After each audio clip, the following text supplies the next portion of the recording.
What is up, awesome people of the internet? Guys, happy Tuesday, everybody. Hopefully, y'all are having a great start to your day.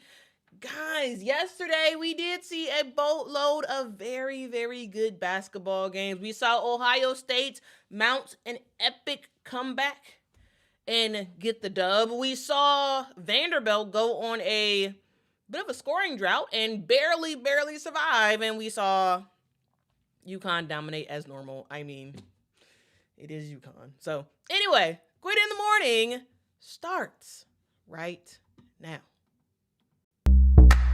Are you ready? Are you ready? Are you ready? Ready, set, go.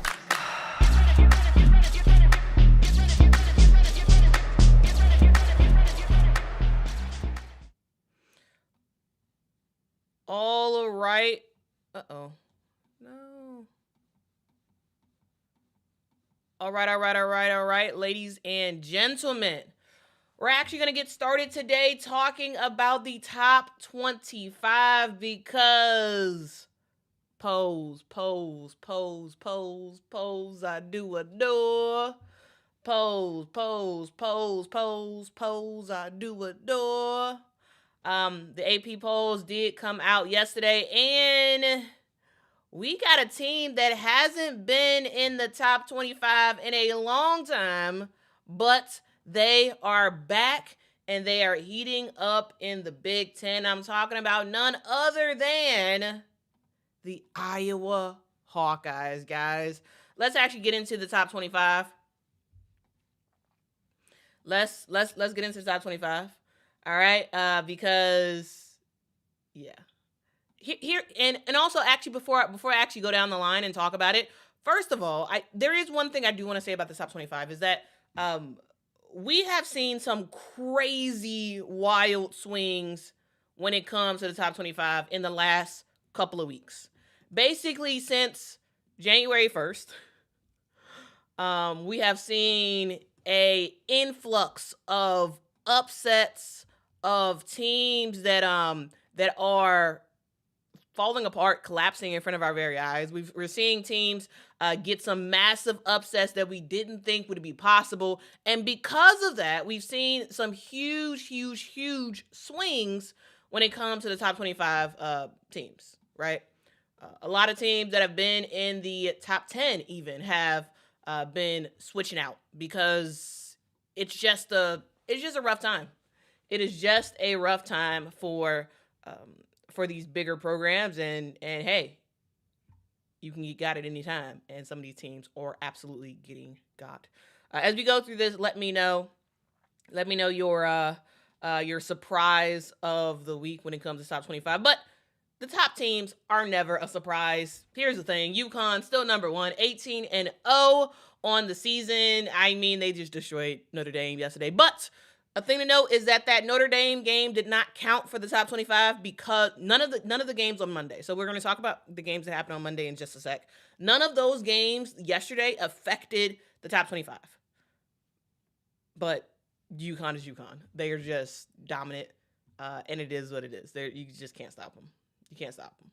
Another team that you can't seem to stop in SEC play is South Carolina. They are 19-1 on the year. The one loss they had was in Vegas to Texas, and you saw they rectified that pretty quickly.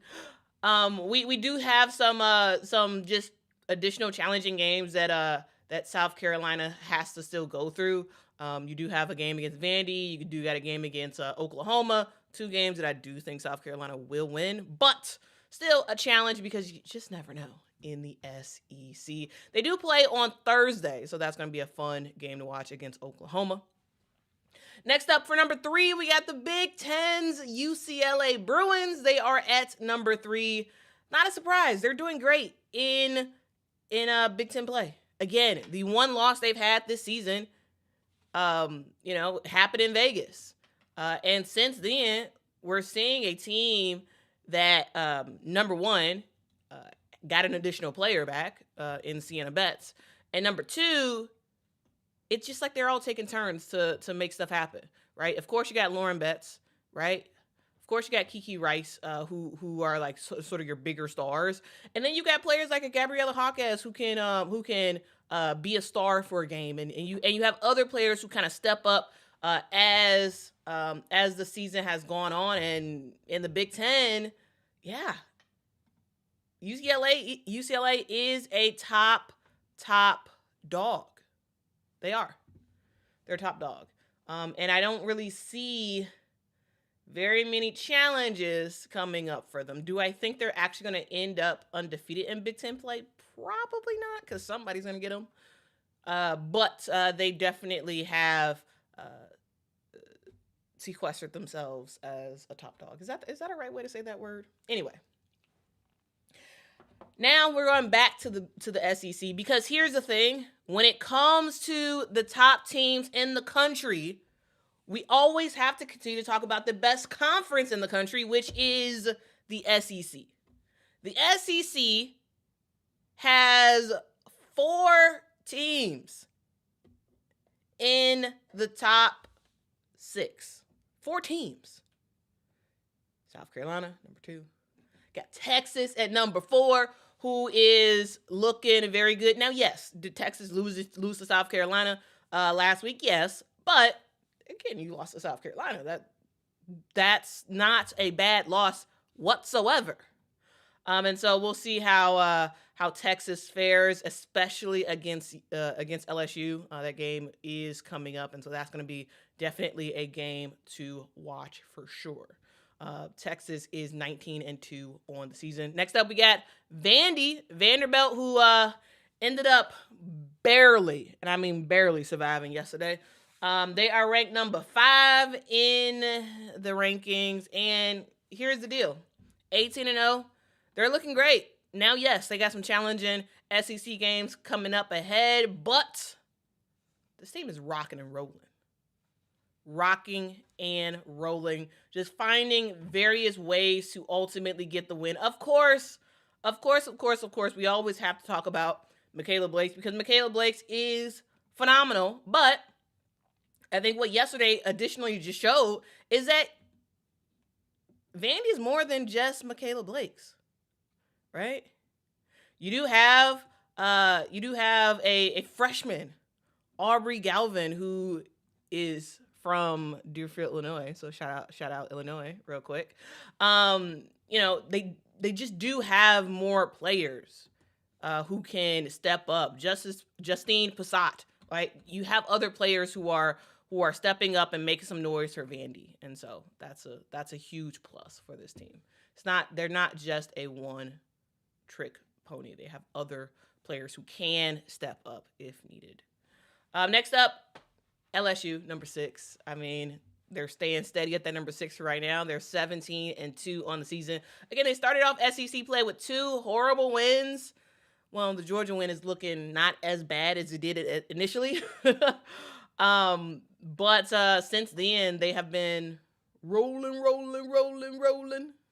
and making stuff happen in the SEC. Number 7, we got Michigan, who, yes, did lose yesterday, but again, that game does not count towards this week's rankings because the rankings came out before the game started.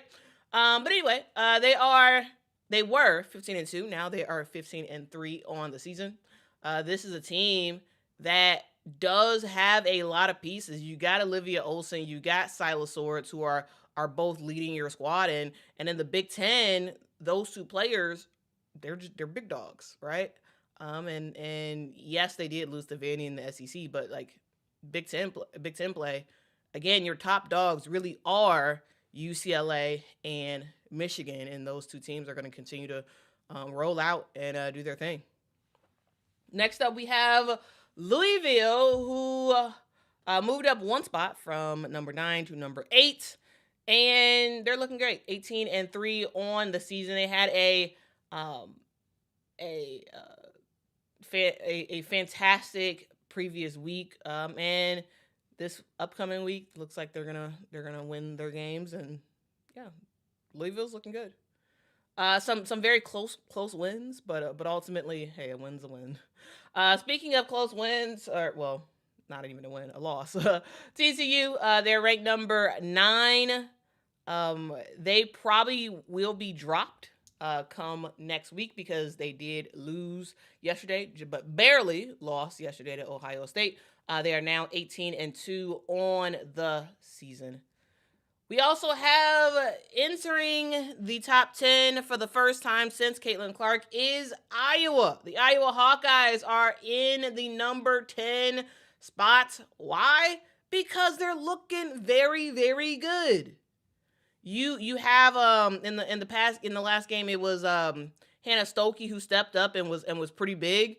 In this one, a thing to note, guys, they do have a very challenging game against Maryland coming up, and that's going to be a game that I'm going to keep my eye out on in terms of being able to really judge and see where this Iowa Hawkeye team really is. All right, this is taking a little bit longer than I expected, so let's just do a little bit of a faster look at the rest of the teams. We have Kentucky at number 11. They moved down previously from the number 7 spot because of a couple of L's that they've taken recently. They're 17-3 on the season, but they might end up being 17-4 come Thursday because they do play Tennessee. And yes, Tennessee, they've been a little bit up and down this season, but I definitely think that's a game where Kentucky is on Get Got Watch. Just saying. Forewarning, Kentucky might end up losing on Thursday. All right. Next up, we have Ohio State at number 12. They are 17-2 on the season. They just won yesterday against TCU. Here's the thing. I'll talk about it when I talk about the Ohio State TCU game. Never mind. TCU got a good squad. That's all I got to say. All right. We got Michigan at number 13, moving up 2 spots from last week, 17-2 on the season. They do play USC this upcoming Thursday. I want to say this is a get got watch, but I don't think it is. I think they're gonna handedly take down USC. And next up, we have Baylor at number 14. This is a squad that is, they're also another team that is sort of like, I don't know how to really judge them. I don't know.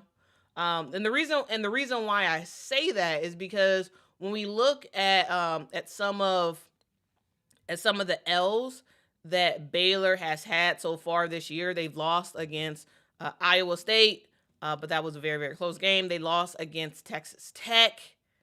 I'm sorry, they didn't lose against Iowa State. They lost against Iowa.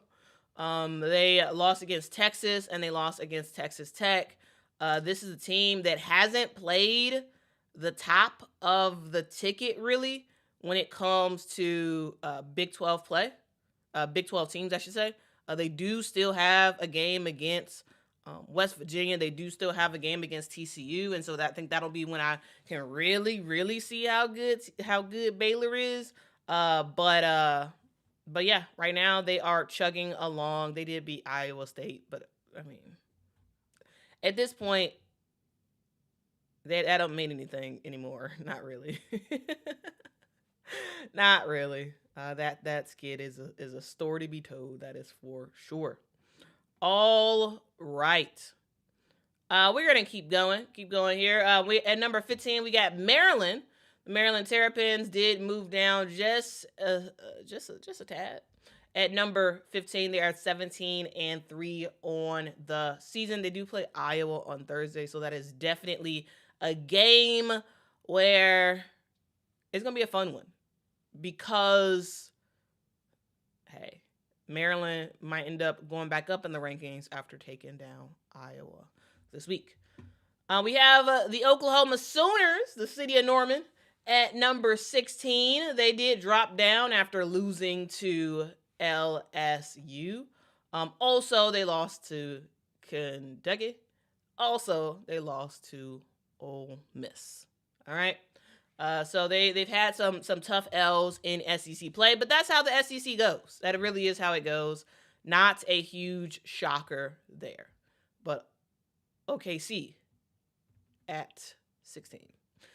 Next up, we got the Tennessee Lady Vols, who are again in a bit of a confusing thing. Like this is a good squad in my opinion, but at times they just make me scratch my head. Like, what are you doing? Like, what's going on?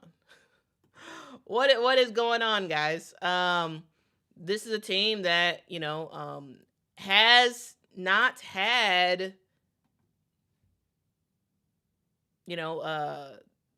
bad losses, I would say. In this season so far, they lost to NC State, who at the time was very highly ranked. Since then, has gone on a deep skid. They lost to UCLA, which not a bad loss at all, and they lost to Louisville, not a bad loss.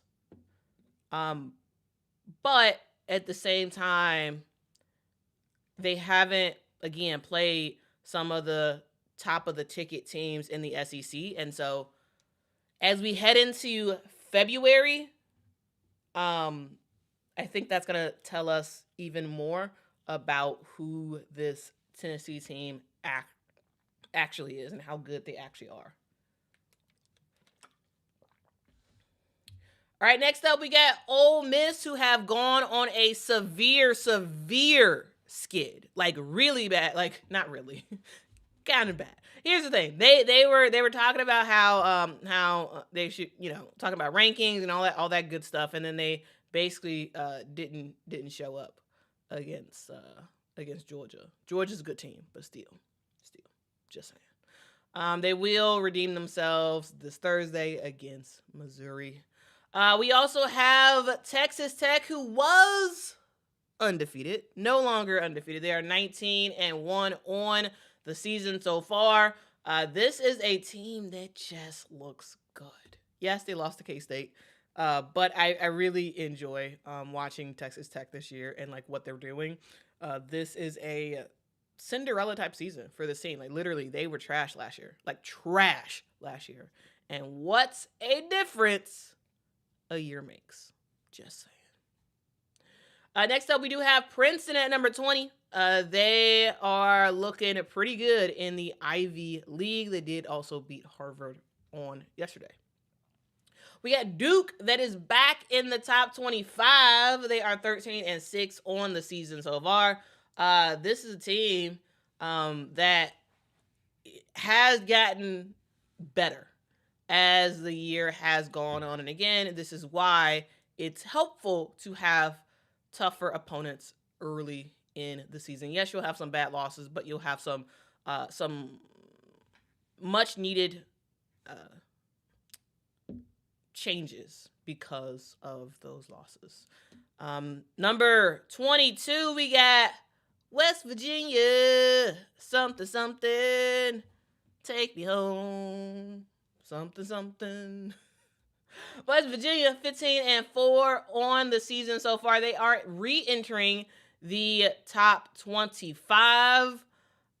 And yeah, let's see what they can do. They do play Michigan on Thursday, so that is definitely a game to watch, and a game to decide whether or not they move up in the top 25 or what. We'll see. We do have Alabama, who dropped down 2 spots. They are 17-3 on the season so far. They do play Mississippi State on Sunday, and I will say Alabama is on Get Got Watched because Mississippi State can surprise you every now and then. They can surprise you and get the dub. Number 24, we got Nebraska, the Cornhuskers, who are 14-4 on the season. Number 25, we got Washington, who is entering the top 25. They are 14-4 on the season. All right. So those are your top 25 for. Those are your top 25 for this week, and we'll see how this week goes because we might see some more changes. Who knows? At this point, none of us do. Because anybody and everybody can get got. All right? That's what we know. Anybody can get got. And another thing we know is that starting a business can be tough.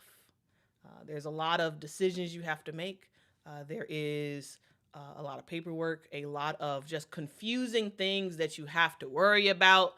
And this is where my friends at Shopify come in, because it's still a new year. We're still in January. It's still a chance to have a fresh start and to start something new. Maybe for you, it is starting a business. And if that's something that's of interest to you, you definitely want to check out my friends at Shopify, because they give you everything you need to sell online and in person. There are millions and millions of entrepreneurs who have already gotten started on Shopify, and they've taken the leap from household names to first time to people who are making bank with Shopify, with their products. Because Shopify gives you the tools to easily build your dream store.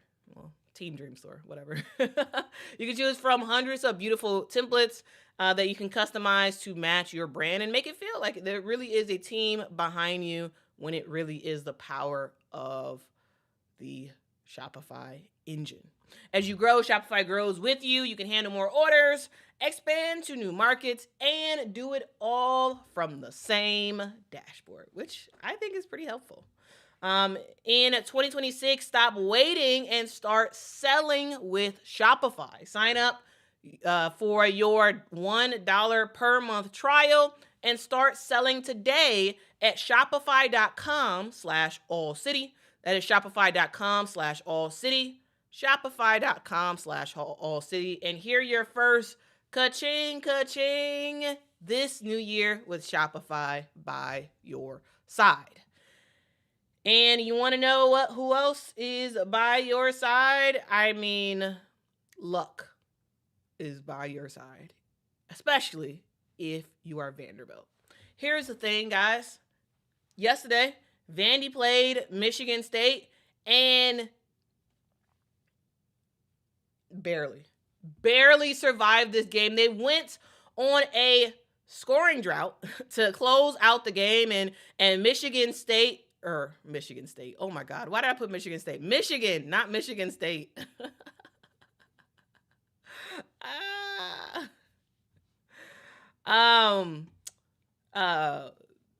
Because it's the Spartans versus the Wolverines. Anyway, the Wolverines of Michigan ended up posing a epic comeback in the second half of yesterday's game. We saw Silas Swords, we saw Olivia Olson. They were trying to get this team the dub. Kendall Dudley was trying to get this team the dub, but ultimately, time just runs out for Michigan. And Vandy, who went the last minute, basically missing every single field goal attempt they tried. Luckily, ended up making one free throw, but still, it was pretty rough for Vandy to close out the game. But to start off the game, this team was looking fantastic. Shout out to Aubrey Galvin, who was huge in this one. The freshman was knocking down baskets left and right. She ended up having it was a shot clock. She beat the shot clock in the first quarter, and it was like the craziest off-balance shot, and it was like, boom, went in. And from there, I was like, okay, this girl about to have a game. She about to have a game, and she absolutely did. She had 20 points in this one, 3 of 6 for the three-point line. She was doing a little bit of everything in this one, and was a huge assist to Vandy, because this is a game that Michaela Blake's, she didn't score 30 points in this one. She only had 14, and so she needed her other teammates to kind of step up and make some stuff happen. Also, Michaela Blake's was playing in foul trouble, and it was a miracle in a lot of ways that she even was able to finish the game. Now, we did see Shea Ralph take her out, put her back in at certain points to avoid her getting that fifth foul, but she played with 4 fouls for a good amount of this game, a critical stretch of this game. and didn't get fouled out. And that was something that I was like, okay, good job on that one. But she didn't play her normal game. This was not her normal game at all, but her teammates did absolutely step up. I do have to give a huge shout out to Justine Passat. Hey, here's the thing. I like her a lot. I think she is someone who can do a little bit of everything. Like, I thought she was giving some fantastic passes yesterday. Now, yes, did get a couple turnovers, but like good passes. Was knocking down. I think she had at least one or two long threes in yesterday's game. I just thought she was a fun player, and she does just bring a little bit of extra oomph to the starting lineup for Vandy. Vandy, they don't score in the last couple of minutes. Michigan had chance after chance after chance, and they did execute on those chances in the fourth quarter, posing a pretty massive comeback. Ended up scoring 16 points in the fourth quarter to turn this into, at one point, a 2-point game. But at the end of the day, they weren't able to capitalize and ended up getting the L. Silas Swords had a fantastic look in the last second of the game, but ultimately she did miss the 3-point shot, and Vandy ended up getting the dub. But at the same time, this is not a bad loss on Michigan at all. This was a game where these two teams were just battling, and it looked like Michigan was about to take down Vandy, but at the end of the day, didn't happen. Didn't happen, Captain. Okay? Didn't happen, Captain. All right? One thing that did happen yesterday is TCU versus Ohio State. Here's the thing, guys. We saw some very close games yesterday. Some very close ones. And this TCU Ohio State game was one of those. This was a game where Ohio State played like trash to start off. They played like trash. This was not a good start to the game for Ohio State. But this is where you have to like dig deep and make some stuff happen, and Ohio State absolutely did that. They had a horrible first quarter, massive comeback in the second quarter, and kind of kept their foot on the gas throughout the rest of the game, and posed a massive comeback in this one, ultimately beating TCU barely, 71-69. Down by 10. Comeback. They actually were losing for the majority of the game. Ohio State was losing, but it's not about who leads for the majority of the game. It's about who's able to close it out. And for Ohio State, they were able to do just that. And how did they do it? Well, they did it off the backs of their stars. And when we talk about Ohio State, yes, of course, we're talking about Jelani Cambridge, who was, I think, pretty big in the fourth quarter. End up getting Ohio State the lead to start off the fourth quarter. Ended up knocking down a massive 3-point bucket. And in this game, yes, she was doing her thing and making stuff happen for her team. Ended up with 18 points. Her field goal percentage was trash. so that wasn't something to really write home about. But when it mattered the most, she did knock down some huge shots for Jelani Cambridge. But the thing about Ohio State, yes, this is Jelani Cambridge's team.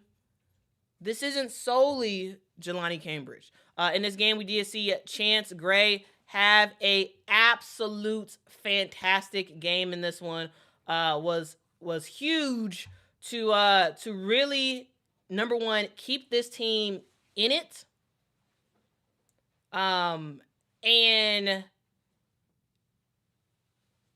seal the win. Chance Gray had a 3-point bucket with like less than 30 seconds left to go. And that was absolutely huge in this one. Ended up getting some more separation between TCU, 66-70, knocking down that massive three. Yes, Veronica Sheffy ended up making a three as well, but it didn't matter because she basically hit it with no real time left for her team to really do anything. I think Chance Gray and that massive three, even though I think, was that the only point she scored in the fourth quarter? Was that three? It might have been. Because in this game, it felt like Chance brought Ohio State back in this one.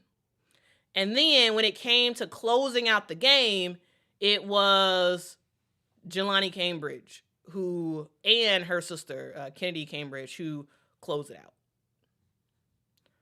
And that's how it happens. You gotta take turns, and you gotta like certain players are huge in certain moments, and Chance Gray was huge in getting this team to have a massive comeback. 22 points for her.